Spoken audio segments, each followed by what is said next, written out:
और war zone से आ रहा है बड़ा अपडेट। वॉर जोन से, मिडिल ईस्ट से इस वक्त की बड़ी खबर आपको बता दें। सवाल बड़ा उठ रहा है जो पूरी विश्व बिरादरी के लिए सबसे बड़ी चिंता का सबब बना हुआ है कि क्या इजराइल के निशाने पर है ईरान के परमाणु ठिकाने। क्या इजराइल ईरान के परमाणु ठिकाने पर हमले की फिराक में है। चिंता इस बात की भी कि अगर इजराइल ने एक बार टारगेट सेट कर लिया तो फिर उसका रुकना संभव नहीं होता है। जिस तरह के इजराइल के ऑपरेशंस आप सबने देखे हैं उससे यही साफ होता है। इसके अलावा सीरिया के 85% एयर डिफेंस सिस्टम को तबाह करने के बाद क्या अगला टारगेट है ईरान का परमाणु ठिकाना। बड़ा अपडेट आपको दे दें, इजराइल डिफेंस फोर्सेस के हवाले से इस तरह की जानकारी मिल रही है। आईडीएफ ईरान के परमाणु ठिकानों पर हमला करने की फिराक में है। गुरुवार को इजरायली अधिकारियों ने बताया कि पश्चिमी एशिया में ईरान समर्थित विद्रोही गुटों के कमजोर पड़ने के बाद उसके परमाणु ठिकानों पर हमले के लिए आईडीएफ को लगता है कि हमले का ये सही वक्त है। सैन्य अधिकारी सही मौके की तलाश में हैं। अगर आईडीएफ के सूत्रों की माने तो हमला कभी भी हो सकता है। आईडीएफ के अधिकारियों का यह भी दावा है, यह भी रणनीति है कि लेबनान में हिजबुल्लाह के कमजोर पड़ने और सीरिया में असद सरकार के पतन के बाद कहीं ना कहीं ईरान अलग थलग अकेला पड़ गया है।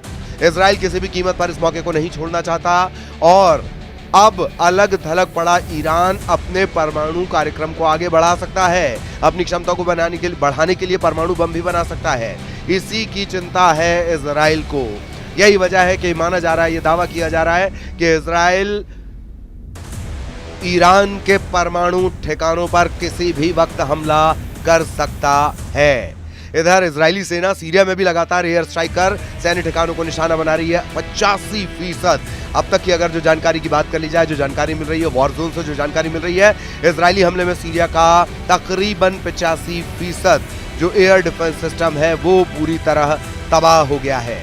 सीरिया में असद सरकार के तख्ता पलट के बाद से ही इजराइल लगातार हमले कर रहा है। उसी आंकड़े को देख लीजिए कि तकरीबन 45 घंटों में 450 से ज्यादा एयर स्ट्राइक की गई थी।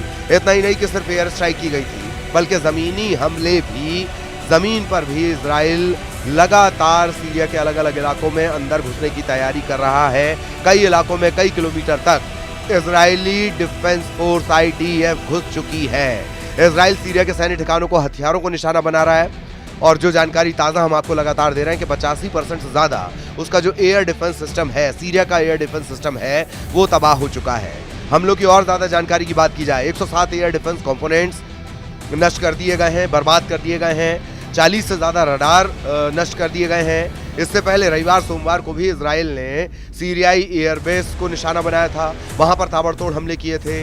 जो हथियारों का जखीरा जहाँ पर रखा जाता है, हथियार जहाँ इकट्ठे रखे जाते हैं, हथियार गोदाम जो हैं उन्हें निशाना बनाया गया था। इन हमलों में सैकड़ों मिसाइल, 27 लड़ाकू विमान और 24 हेलीकॉप्टर तबाह कर दिए गए थे। जब ट्रांसपोर्टेशन, एयर फोर्स के ट्रांसपोर्टेशन को ही तबाह कर दिया जाएगा, इसी से अंदाजा लगा लीजिए क्या कुछ नुकसान सीरिया को होने जा रहा है।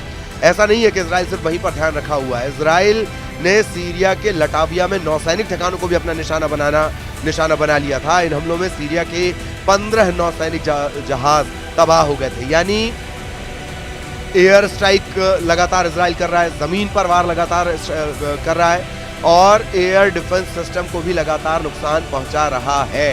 15 नौसैनिक जहाज तबाह कर दिए गए हैं। इन हमलों के लिए इजराइल ने 1800 से ज्यादा हथियारों का इस्तेमाल किया और ये लगातार हमले जारी भी हैं। इधर इजराइल लेबनान में हिजबुल्लाह पर भी लगातार जो हमले का सिलसिला है वो जारी रखे हुए है। शुक्रवार की बात कर ली जाए, दक्षिणी लेबनान में एयर स्ट्राइक की गई। हिजबुल्लाह के कई आतंकियों को उसमें निशाना बनाया गया है। कई आतंकियों के ठिकानों पर सीधे टारगेट ऑपरेशन चलाया गया है। इजराइल का आरोप यह कि ये आतंकी इजरायली नागरिकों के लिए खतरा पैदा कर रहे थे, जो इजराइल बिल्कुल नहीं चाहता है। इसके अलावा इजराइल और लेबनान के बीच हुए सीज फायर का उल्लंघन किया जा रहा था, ये दावा कर रहा है। चूंकि सीज फायर हो चुका है, दोनों के बीच कॉम्प्रोमाइज जैसी स्थिति है, अब दक्षिणी लेबनान में जो एयर स्ट्राइक की जा रही है उस पर इजराइल का तर्क यह है कि उसके नागरिकों के लिए खतरा बन रहे थे। इजराइल और लेबनान के बीच जो सीज फायर हुआ, युद्ध विराम हुआ, उसका उल्लंघन किया जा रहा था।